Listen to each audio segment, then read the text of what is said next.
आज के टाइम पे गोल्ड के प्राइस काफ़ी नीचे आए हुए हैं, पर लोगों में कन्फ्यूज़न ये है कि जो प्राइस आज चल रहा है क्या इससे भी नीचे गोल्ड गिरेगा, प्राइस और नीचे आएगा, अभी वेट करना चाहिए या अभी इन्वेस्ट कर देना चाहिए।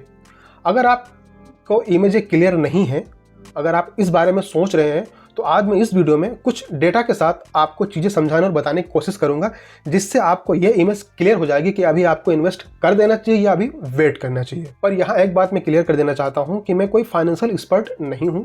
किसी भी एसेट में इन्वेस्ट करने से पहले अपने फाइनेंशियल एडवाइजर से सलाह जरूर लें।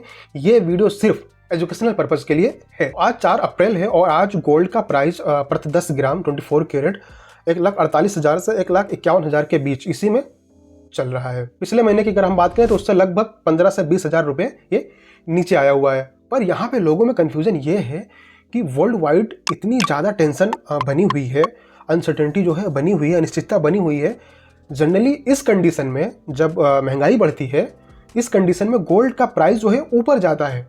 लेकिन अभी ऐसा क्यों है कि इतनी टेंशन होने के बावजूद गोल्ड का प्राइस नीचे आ रहा है? जैसा कि हम लोगों ने देखा था, रशिया यूक्रेन का जब युद्ध स्टार्ट हुआ था उस टाइम पे गोल्ड ने 8% का हाई लगाया था। मतलब जब स्टार्ट हुआ था वॉर, उस टाइम पे गोल्ड जो है 8% ऊपर गया था। वो अलग बात है कि 4 से 5 महीने में उसने 22%, लगभग 21-22% का उसने लो भी लगाया था। 8% ऊपर जाने के बाद 22% नीचे भी आ गया था। लेकिन यहाँ पे सिनेरियो पूरी तरीके से चेंज है। क्यों? यहाँ पे वर्ल्ड वाइड जो इन्फ्लेशन अभी बढ़ रहा है, वो बढ़ रहा है ऑयल की वजह से, क्रूड ऑयल की वजह से। जैसा कि आप सभी को पता है, ईरान जो है स्टेट ऑफ हॉर्मुज को अमेरिका और उसके अलाइज जो भी उसके सहयोगी देश हैं, उनके टैंकर, उनके शिप जो है वो क्रॉस नहीं होने दे रहा, पास नहीं हो पा रहे हैं। इस वजह से वर्ल्ड वाइड आप भी देख रहे होंगे, आपके आसपास जो है महंगाई, चीज़ें के दाम बढ़ रहे होंगे। तो इस वजह से हो क्या रहा है, जो अमेरिकन बैंक फेड है वो रेट कट करने से डर रहा है। क्यों? अगर वो रेट कट कर देगा, इंटरेस्ट रेट कम हो जाएगा, तो लोग जो है, लोगों के पास पैसे आ जाएंगे, लोन ज़्यादा लेंगे लोग, जिसकी वजह से खर्च लोगों के बढ़ जाएंगे। तो ऐसे में जब लोग कम इंटरेस्ट पे पैसे उनको मिलेंगे तो वो चीज़ें खरीदना शुरू कर देंगे, जिसकी वजह से होगा क्या, जो डिमांड है चीज़ों की वो बढ़ जाएगी, सप्लाई पे असर पड़ेगा। क्यों? इन्फ्लेशन रेट ऑयल की वजह से जो बढ़ा हुआ है, इससे सप्लाई पे असर पड़ेगा, जिससे जो महंगाई है और ज़्यादा बढ़ जाएगी। सबसे पहले तेल की वजह से बढ़ी हुई है, अगर यहाँ रेट कट हो जाएंगे इस वजह से महंगाई और बढ़ जाएगी। अब यहाँ पे क्या है, जो इन्वेस्टर हैं वो गोल्ड से पैसे निकाल के बॉन्ड्स, एफडी और जो सेविंग्स है उसमें डाल रहे हैं। क्यों? क्योंकि वहां पे उनको एक फिक्स रिटर्न्स मिल रहा है। जैसे कि आपको भी ये बात पता है, जो गोल्ड होता है, गोल्ड पे कोई इंटरेस्ट नहीं मिलता है। उसके जब प्राइस बढ़ेंगे या घटेंगे तभी आपको फायदा या नुकसान होगा। लेकिन अगर बॉन्ड्स या एफडी आप कराए हुए हैं तो उसमें एक फिक्स जो इंटरेस्ट वो आपको मिलेगा ही मिलेगा, किसी भी कंडीशन में आपको वो बैंक्स आपको देंगे ही। तो यहाँ पे जो फेड रेट कट करने से डर रहा है। दूसरी बात, जो बड़े बड़े इन्वेस्टर हैं उनका ऐसा मानना है कि ये पोस्टपोन भी हो सकता है, या जनरली जो है रेट कट 2 या 3 बार होता है पूरे साल में, तो हो सकता है इसको पोस्टपोन कर दिया जाए। क्योंकि उनको भी पता है कि ऑयल की वजह से ये महंगाई बढ़ रही है, अगर यहाँ रेट कट करेंगे तो महंगाई और बढ़ेगी, तो इसको कंट्रोल करने की पूरी कोशिश की जाएगी।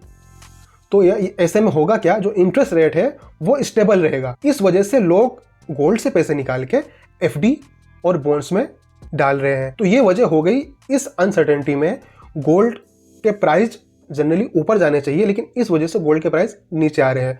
पर ऐसे में हमें क्या करना चाहिए? क्या हमें अभी वेट करना चाहिए या यहाँ से अब इन्वेस्टमेंट स्टार्ट कर देनी चाहिए? तो आपका यहाँ पे एक स्मार्ट मूव ये हो सकता है कि मान लो आप 10 लाख इन्वेस्ट करना चाह रहे हैं, 5 लाख इन्वेस्ट करना चाह रहे हैं, हम 5 लाख पकड़ लेते हैं, ठीक है। मान लो आप 5 लाख का सोना लेना चाह रहे हैं, तो यहाँ पे आप लमसम इन्वेस्टमेंट मत करें, मतलब 5 लाख एक ही बार में मत डाल दो। क्यों? इससे होगा क्या, मान लो आज की डेट में आपने 5 लाख रुपए डाल दिए, अब आने वाले महीने में या 10 से 12 दिन में गोल्ड का रेट और नीचे आ जाएगा, तो आपको लगेगा कि मैंने जो है बढ़े हुए प्राइस पे गोल्ड खरीद लिया। अगर मैं वेट करता तो इस घटे हुए प्राइस पे और मुझे फायदा मिल सकता था अगर यहाँ पे मैं खरीदता। और एक चीज़ मैं यहाँ पे और क्लियर कर देना चाहता हूँ कि जो बड़े बड़े एक्सपर्ट हैं उनका ये मानना है गोल्ड के प्राइस 1,35,000 या 1,30,000 तक भी जा सकते हैं। और वहीं पे जो दुनिया के बड़े बैंक्स हैं उनका ये मानना है कि इसी 2026 में, 2026 में गोल्ड के प्राइस 2 लाख तक भी जा सकते हैं। तो ऐसे में आपके लिए वन ऑफ द बेस्ट तरीका ये है कि मान लो अगर आप 5 लाख का सोना लेना चाह रहे हैं, ऐसे में एग्जांपल बता रहा हूं आपको, तो यहाँ पे 5 लाख जो आपका है उसको आप डिवाइड कर लो। कैसे डिवाइड करना है कि मान लो आपको हर महीने 50,000 या 60,000 का गोल्ड खरीदना है। इससे होगा क्या कि आज जिस प्राइस पॉइंट पे गोल्ड है वहां पे आप मान लो आपने 50,000 का खरीद लिया, आपका प्लान तो 5 लाख का है, लेकिन आज की डेट में आपने 50,000 का खरीद लिया। अगले महीने रेट थोड़ा सा कम हुआ, फिर आपने 50,000 का खरीद लिया, या थोड़ा सा बढ़ गया, फिर आपने 50,000 का खरीद लिया। ऐसे ही आप घटे या बढ़े हर महीने आप 50,000 या 60,000 अपने हिसाब से इतना आप लेते जाओ, तो आपका एक एवरेज प्राइस सेट हो जाएगा। आपने बढ़े हुए दाम पे भी खरीदा है, गिरे हुए दाम पे भी खरीदा, हर जगह आपने खरीदारी की है, तो आपका एक एवरेज प्राइस आ जाएगा, नीचे का ना ऊपर का। तो यहाँ पे ये वन ऑफ द बेस्ट तरीका है गोल्ड में इन्वेस्ट करने का। जो भी एक्सपर्ट होते हैं वो 100% श्योरिटी के साथ ये चीज़ नहीं बता सकते कि गोल्ड का प्राइस यहाँ से नीचे आएगा या यहाँ से ऊपर जाएगा। तो यहाँ पे ये वन ऑफ द बेस्ट तरीका है जो मैंने आपको बताया। एक चीज़ फिर से मैं यहाँ पे क्लियर कर देना चाहता हूँ, मैं कोई फाइनेंशियल एक्सपर्ट नहीं हूँ, ये वीडियो सिर्फ एजुकेशन पर्पज के लिए थी। कोई भी डाउट है तो नीचे कमेंट में आप पूछ सकते हैं। मिलेंगे कोई नई वीडियो के साथ। अपने और अपनों का ख्याल रखिएगा।